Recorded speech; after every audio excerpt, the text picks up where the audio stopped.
Assalamualaikum warahmatullahi wabarakatuh. Alhamdulillahirabbil alamin wa bihi nasta'in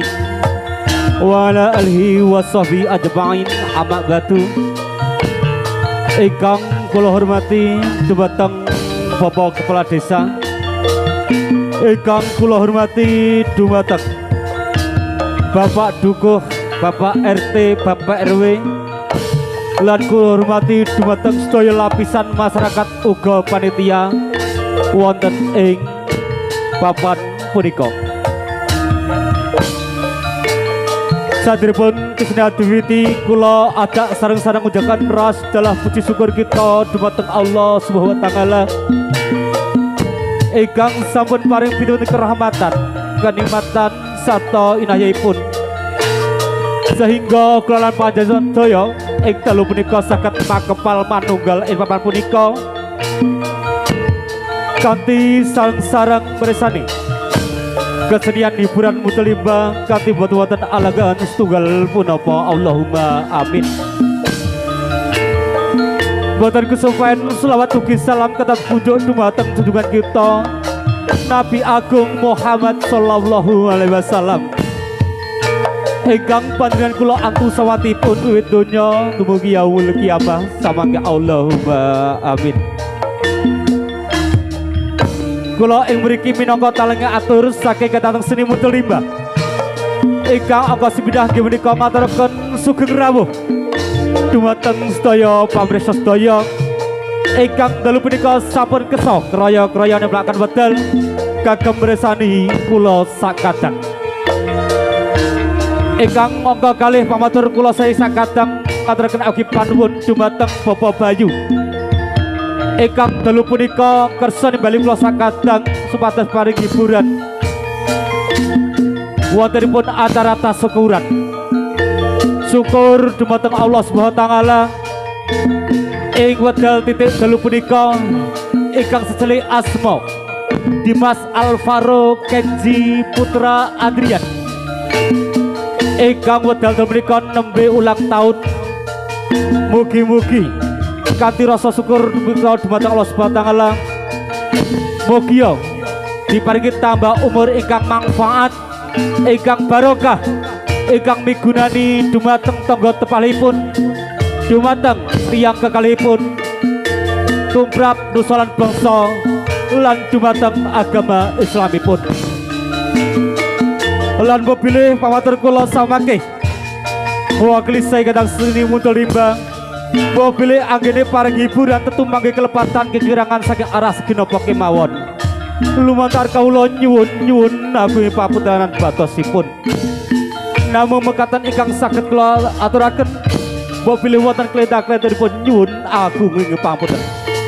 Billahi taufiq wal hidayah. Wassalamualaikum warahmatullahi wabarakatuh. Sugeng dalu, sugeng preksani muncul rimba kantos paripurna.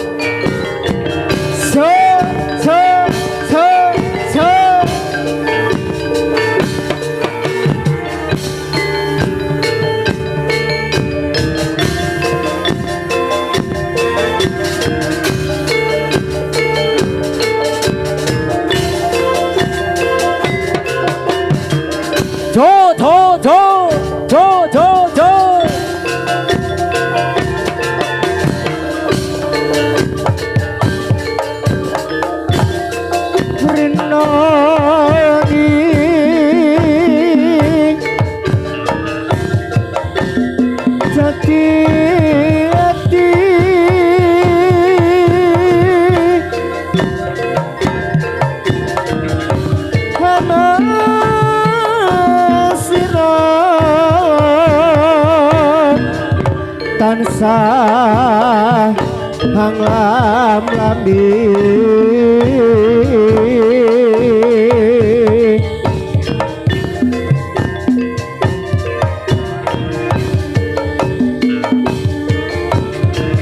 gawe kaget broone ati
Zamane wali songo nyebarke agama Islami kang mulya uga direwangi rekoso lewat senilan budaya nyebarke agama supaya urip bisa mulya kudu nyerek marase kuwasa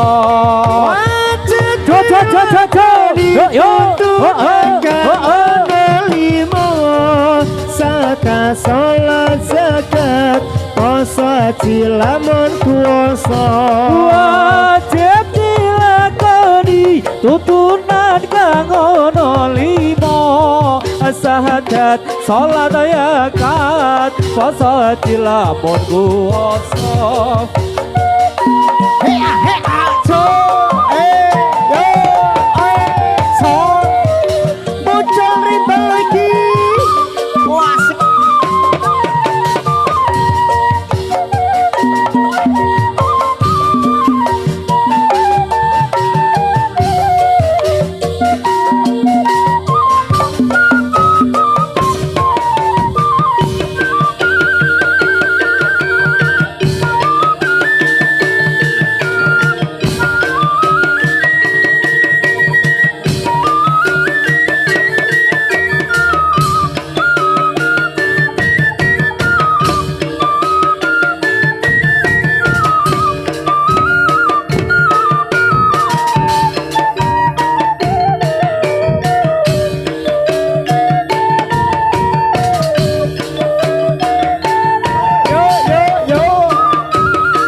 Atur sugeng dumateng kang samya dateng Amrih sani padana kula wujud jamek amalang sampun ngatos samya tinglang make mondha pangasanggaran Atur kula dumateng kasamya meksa Kakek putri sepemuda sedaya yen wonten lapat kawula nyuwun kenging pangarsa iki tatananga abeteni anake ngetase kolongane satri sayeki sawak sapi aklampahi kesadian warna-warni sampun cakap kang kados atur kawula iki samya sakecana langgaira sedaya sinambi mresa kawula kang rupane mboten tata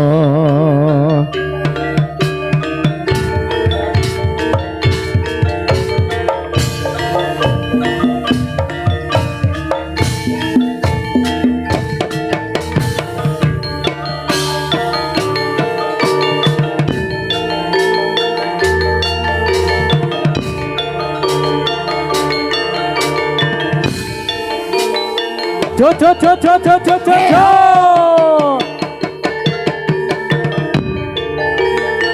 jo jo jo jo jo jo jo jo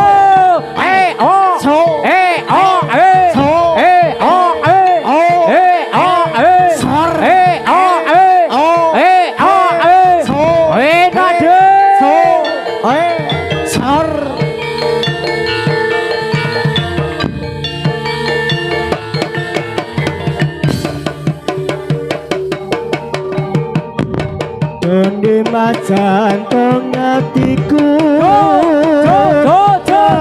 senemu mong lamunan semu nyawang endah semu gawe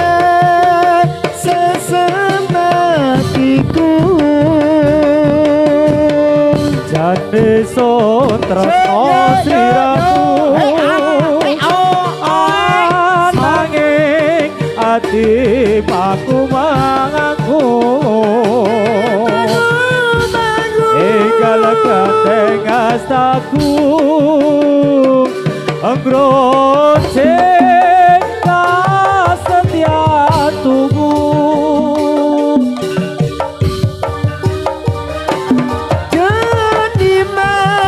sira kang sonan tepi mapane kedaton ati enggal son kandeng astamu son piniji katya sisi ing ragaku Dimas sunan tu janjimu boyong aku nang kedaton hatimu menjaloku ojo citra ngejadi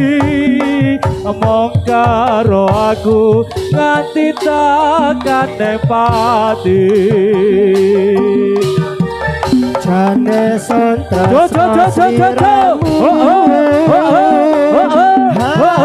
nanging ati mangu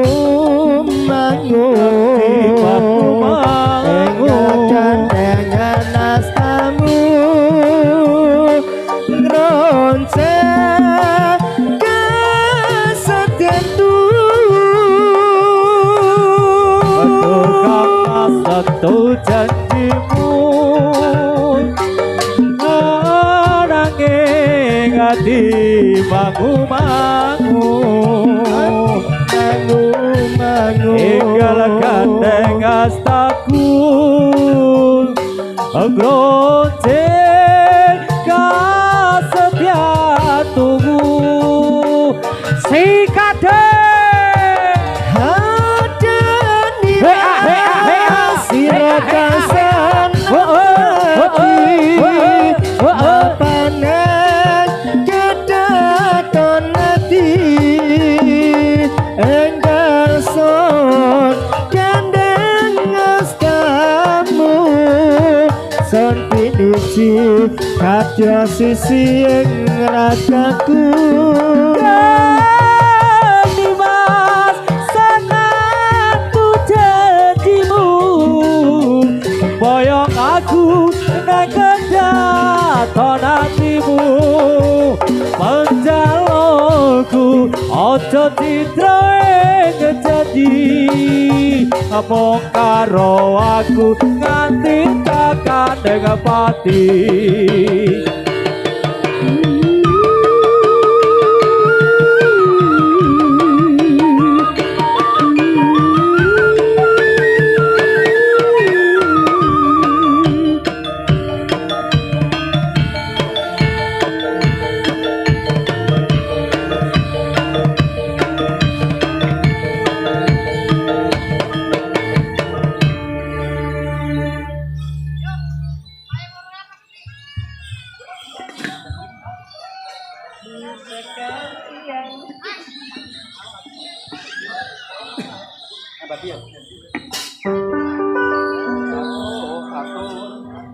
Atur para kanca atur pambagya dumateng para rawuh sedaya atur nuwun sakarawanya ing pakempalan dalu punika mugi Allah ingkang maha kuwasa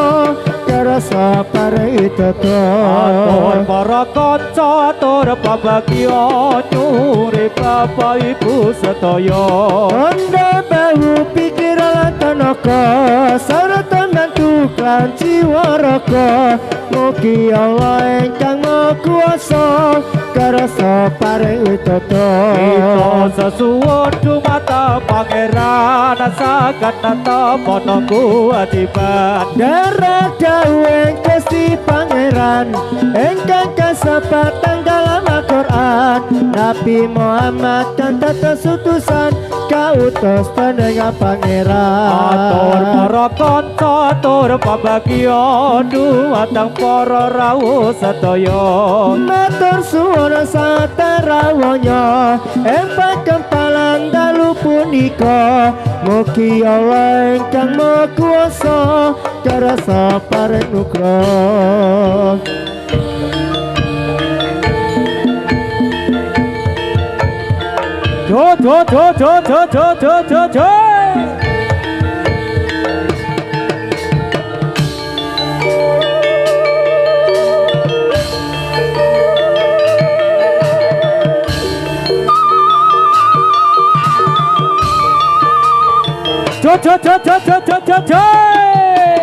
Jo.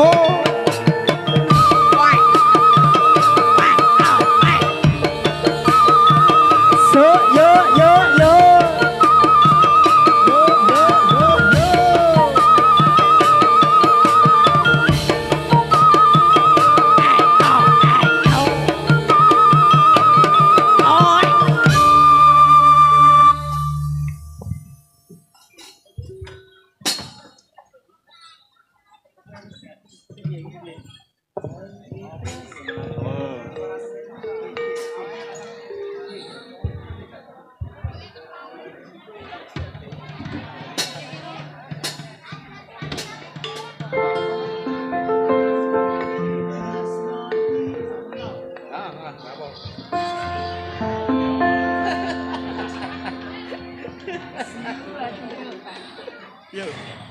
janji tresno disakseni lintang-lintang ning tengah wangi ati kang nandang asmara Gusti kula paringa usada rembulan ning wayah wengi ana bayi kekasengan iki paputana dengani tuang alu kata hati wong ayu aja sirana langsa aku teko gendong tresno lalangan asmara gawe sewu rasa nambani atiku jiwa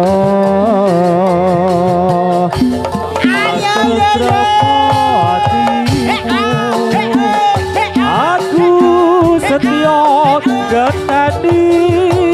sliramu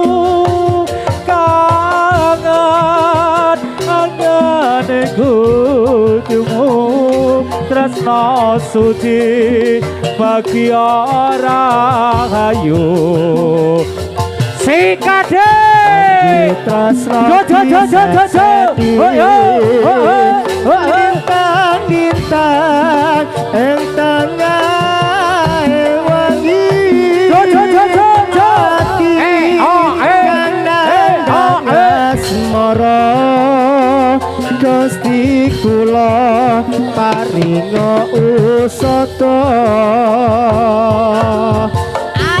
bulan ning wayah wengi nambahi kekasihati pamu janing ati aduh ayu kata hati ayo bro ayo aja sira aku teko gendong tresno lalangan asmara gawe sewu rasa nambani atiku jiwa Tuti kasta tremo hatimu Aku setia getani siramu Kangen ku bisa ketemu Tresno suci hati orang ayu wong ayu aja sira nelongso aku teko gendong tresno lalangan asmara gawe sewu rasa Jo jo jo jo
muncul rimba gregek jadi mulia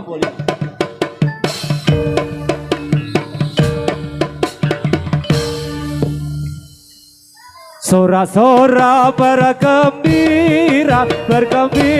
semua telah bebas negeri kita Indonesia merdeka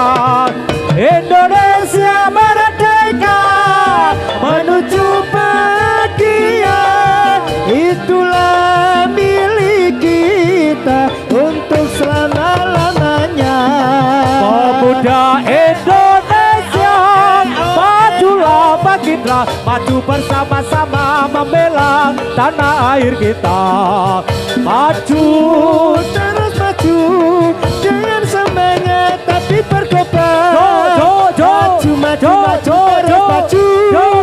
katakan Indonesia pemuda Indonesia